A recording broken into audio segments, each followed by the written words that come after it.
Parts of northwest Oklahoma have been devastated by wildfires this past week. The Ranger Fire in Beaver County burning more than 280,000 acres. That's about 1.5 times the size of Chicago.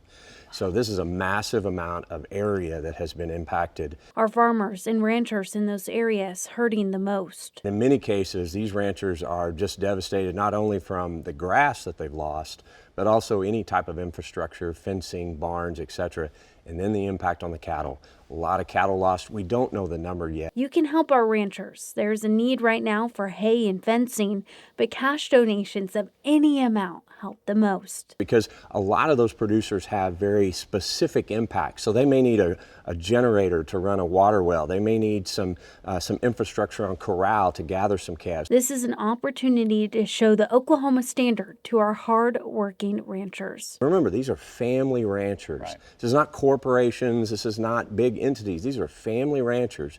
A lot of times are multi-generation. We want to help them stay and recover, keep their kids and their grandkids on the ranch in the future. 100% of donations to the Oklahoma Cattlemen's Association will go to ranchers. To learn more, visit KOCO.com.